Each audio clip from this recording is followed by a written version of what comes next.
Mega parents teacher meeting 2.0లో భాగంగా మనం అంతకు మునుపు నిర్వహించాల్సిన యాక్టివిటీస్ గురించి, ఆ మీటింగ్ జరిగే రోజు నిర్వహించాల్సిన యాక్టివిటీస్ గురించి తెలుసుకుందాం.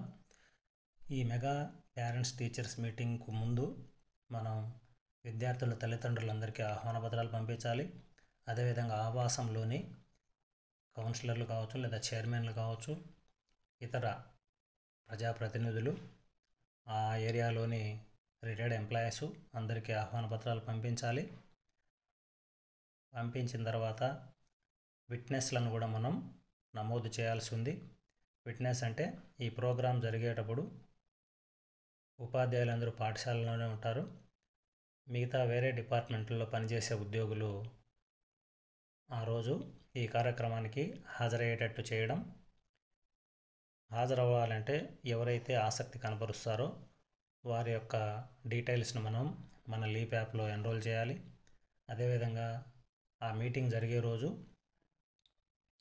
30 సెకండ్ల పాటు లైవ్ వీడియోను అప్లోడ్ చేయాలి.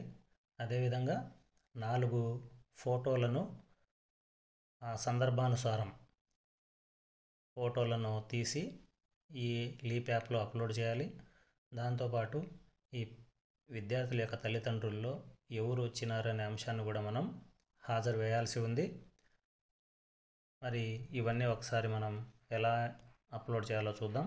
మొదటగా లీప్ యాప్ను ఓపెన్ చేసి డిపార్ట్మెంట్పై క్లిక్ చేసి మనం లాగిన్ కావాలి. ఇది పూర్తిగా స్కూల్ లాగిన్లో చేయాల్సి ఉంది, ఉపాధ్యాయుల యొక్క ఇండివిజువల్ లాగిన్ కాదు. ఈ స్కూల్ లాగిన్లో ఓపెన్ అయిన తర్వాత గవర్నరెన్స్పై క్లిక్ చేయాలి. గవర్నరెన్స్పై క్లిక్ చేసిన తర్వాత సమగ్ర శిక్షపై క్లిక్ చేయాలి.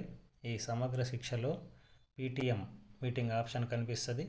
ఈ పీటీఎం మీటింగ్ ఆప్షన్పై క్లిక్ చేయాలి.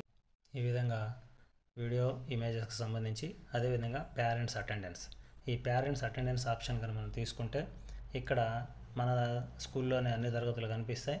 ఒక తరగతిని మనం యాప్ చేసుకున్నప్పుడు ఫస్ట్ ఒక ఉదాహరణకు ఒక విద్యార్థి పేరు వచ్చింది, అతని ఎదురుగా ఫాదరు మదరు, ఫాదర్ అటెండ్ అయినారా, మదర్ అటెండ్ అయినారా, లేకపోతే ఇద్దరు అటెండ్ అయినారా, ఒకరు అటెండ్ అయితే ఒకటి, ఇద్దరు అటెండ్ అయితే ఇద్దరిని మనం టిక్ కొట్టచ్చు.